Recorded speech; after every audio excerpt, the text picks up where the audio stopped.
ఇక లోక్సభ ఎన్నికలు మార్చిలోనే, ఫిబ్రవరి చివరిలో షెడ్యూల్. మీడియాతో చిట్చాట్లో కేంద్ర మంత్రి కిషన్ రెడ్డి.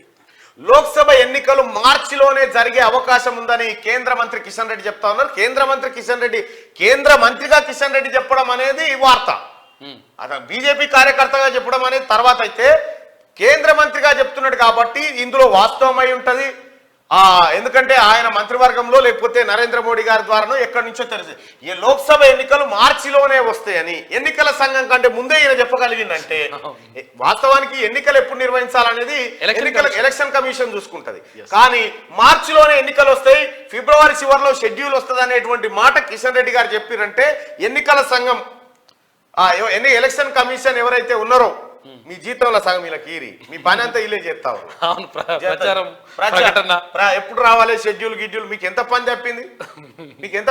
చూడరు మీరు ప్రెస్ మీట్ పెట్టి అందరు ఆహ్వానించి ఛాయలు బిస్కెట్లు ఇచ్చి మీడియాను నమస్కరించి ఆ తర్వాత లోక్సభ ఎన్నికలకు సంబంధించినటువంటి షెడ్యూల్ ని త్వరలో విడుదల చేయబోతా ఉన్నాం. పలానా తేదీ నోటిఫికేషన్, పలానా తేదీ నుంచి నామినేషన్లు, పలానా తేదీ స్క్రూటినీ, పలానా తేదీ పోలింగ్, పలానా తేదీన ఫలితాలు, పలానా విడతలుగా ఇవన్నీ బాధ తప్పింది. చూడ్రి మీ ప్రకటన అంతా కిషన్ రెడ్డి గారు చేసి లోక్సభ ఎన్నికలు మార్చిలోనే చెప్పబట్టే ఇంకా మీ కాబట్టి మీ జీతాలలోంచి కొంత జీతాన్ని కిషన్ రెడ్డి గారికి ఇస్తే న్యాయం.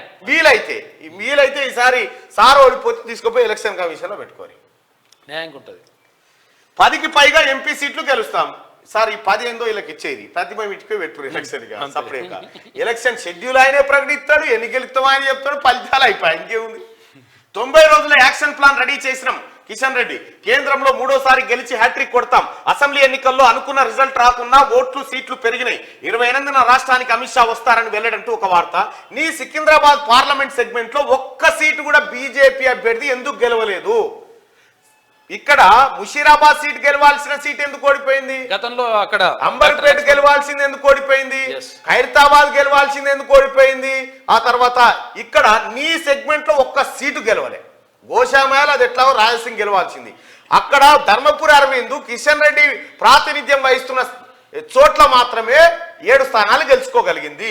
నీవు బీఆర్ఎస్ తో కుమ్మక్కైనవు కాబట్టి, బీఆర్ఎస్ తో లాలూచి పడ్డావు కాబట్టి ఈ ఎన్నికల్లో మళ్ళా మీరు చూడండి కిషన్ రెడ్డి పైన డమ్మీ క్యాండిడేట్ ను పెట్టబోతాడు. ఎవరు? కేసీఆర్. డమ్మీ క్యాండిడేట్ ను పెట్టి మళ్ళీ కిషన్ రెడ్డి మళ్ళా రాయబారం వ్యవహారం అంతా యథాలాపంగా కొనసాగుతుంది. నీవు దీనికి సమాధానం చెప్పు. ఏమాత్రమైనా భారతీయ జనతా పార్టీ పట్ల, పార్టీ కార్యకర్తల శ్రమ పట్ల నీకు గౌరవం ఉంటే కిషన్ రెడ్డి గారు మీరు రాజీనామా చేసి అయ్యా నేను ఓటమికి బాధ్యత వహిస్తా ఉన్నా, నా సెగ్మెంట్ లోనే ఒక్కటి రాలేదు అని చెప్పి బాధ్యత వహిస్తూ రాజీనామా చేస్తే బెటర్ ఉండేది. గతంలో 3 గెలిచినాయే. గతంలో అవి గెలిచినే. ముషీరాబాద్ గెలిచిందే. తర్వాత అంబర్పేట్ కట్టర్ హిందూకు నువ్వు ప్రాతినిధ్యం వహించిందేనా? నువ్వు ప్రాతినిధ్యం వహించిన కాడనే ఓట్లు రాక హైదరాబాద్ కాడ రాకపోయా. ఇక జిహెచ్ఎంసీలో మొత్తం డమ్మీ అభ్యర్థులను పెడితే కేసీఆర్ తో ములాఖాత్ అయితే రామేశ్వరరావుతో సంకలం తిరిగి ఓడిచిపోయా. ఈడ కష్టపడ్డ బీజేపీ కార్యకర్త నోరు తెరిచే. ఇప్పుడు 48 కార్పొరేటర్ ఈ చీకటి రాజకీయాలు ఈ కార్యక్రమాలు బంద్ చేసుకుంటే భారతీయ జనతా పార్టీ బాగానే ఉండేది. పార్టీ కార్యకర్తలకు ఏ ఇబ్బంది లేదు. పార్టీ కార్యకర్తలు బాగానే కృషి చేసిరు. వాళ్ళు నమ్మిన సిద్ధాంతం కోసం పనిచేసిరు, ఈయన అమ్మిన సిద్ధాంతం కోసం పనిచేసారు. గంతే తేడా. బండి సంజయ్ ఉండినంటే ఇవాళ ఈ పరిస్థితే ఉండకపోయేది. అవును కిషన్ రెడ్డి గారు ఒక మాట, నిజంగా కాంగ్రెస్ భారతీయ జనతా పార్టీ అభ్యర్థులను ప్రకటించింది కదా మొదటి జాబితాలో బండి సంజయ్ పేరిచ్చిర్రు, అరవింద్ పేరిచ్చిర్రు, వీళ్ళ పేరిచ్చిర్రు కదా. నువ్వెందుకు పోటీ చేయలే ఎన్నికల్లో చెప్పు? ఎంపీలందరూ అసెంబ్లీ ఎన్నికల్లో పోటీ చేయాలన్నారు. స్వయం బాబురావు పోటీ చేయిత్తిరి, బండి సంజయ్ను పోటీ చేయిత్తిరి, అరవింద్ను పోటీ చేయిత్తిరి. నువ్వు ఒక్కను ఎందుకు చేయలే చెప్పు? 4 చేసారు. నువ్వు ఒక్కను ఎందుకు చేయలే? ఇప్పుడే కాదు, తెలంగాణ ఉద్యమంలో కూడా బీజేపీ ఎంపీలు రాజీనామా చేయాలని డిమాండ్ వస్తే ఈయన చేయలేయాల.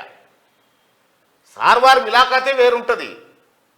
కాబట్టి భారతీయ జనతా పార్టీ రక్షించబడాలన్నా అంతో ఇంతో ఆడో 5-6 ఓట్లు మిగిలాలన్నా కూడా ఈ సార్ వారు దిగితే తప్ప సాధ్యం కాదు. ఇగో రానున్న లోక్సభ ఎన్నికల్లో రాష్ట్రంలో 10కి పైగా సీట్లు గెలుచుకుంటామని కేంద్ర మంత్రి BJP state chief Kishan Reddy ధీమా వ్యక్తం చేశారు. లోక్సభ ఎన్నికల్లో పార్టీ గెలిపే లక్ష్యంగా 90 రోజుల యాక్షన్ ప్లాన్ రూపొందించామని తెలిపారు. మంగళవారం బీజేపీ స్టేట్ ఆఫీసులో మీడియాతో కిషన్ రెడ్డి మాట్లాడారు.